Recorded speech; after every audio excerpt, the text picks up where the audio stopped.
Assalamualaikum, welcome to Haniyat, how to make a abstract art techniques for beginners and tips and tricks। और इस video में मैं आपको बताऊंगी कि एब्स्ट्रैक्ट आर्ट होता क्या है।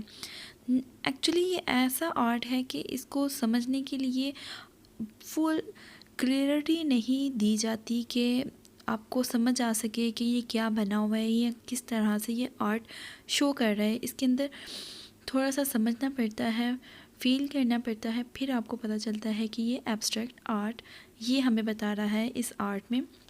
तो ये बहुत ही ज़बरदस्त सी पेंटिंग है। तो ये सिर्फ आप लोगों के बताने के लिए था कि जो बिगनर्स हैं उनको पता हो कि एब्स्ट्रैक्ट आर्ट होता क्या है। तो बहुत ही सिंपल सी टेक्निक के साथ मैं आपको यहाँ पे आज एब्स्ट्रैक्ट आर्ट का डेमो दे रही हूँ। बहुत ही इजी है, ज़रूर ट्राई करिएगा और बहुत ही आसान है ये एब्स्ट्रैक्ट आर्ट बनाना। तो ठीक है, मेरी वीडियो को एंड तक देखिएगा और सीखिएगा ज़रूर। तो यहाँ पे बहुत ही अच्छे तरीके से मैं आपको बता रही हूँ एब्स्ट्रैक्ट आर्ट के बारे में, ठीक है। तो अगर आप लोगों का कोई क्वेश्चन वगैरह हो तो आप मेरे से कमेंट बॉक्स में पूछ सकते हैं, ठीक है। तो यहाँ पर मैं आपको बता दूँ कि हम लोग बेसिक कलर के साथ एब्स्ट्रैक्ट आर्ट बना रहे हैं। तो देखिए अब कैसी बनती है, आपको कैसी लगती है। तो जैसी भी लगी कमेंट्स में ज़रूर बताइएगा, ठीक है। तो वीडियो का एंड तक देखते रहिएगा।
जी, यहाँ पर मैं उम्मीद करती हूँ कि आपको ये आर्ट बहुत ही अच्छा लगा होगा। अच्छा लगा तो कमेंट्स में ज़रूर बताइएगा कि आपको कैसा लगा। लाइक करिएगा, शेयर करिएगा और सब्सक्राइब अगर नहीं किया मेरे चैनल को तो प्लीज़ मेरे चैनल को सब्सक्राइब करिएगा। दुआओं में याद रखिएगा और ख़ुद का भी ख्याल रखिएगा और मज़ीद आर्ट देखने के लिए मेरे साथ रहे।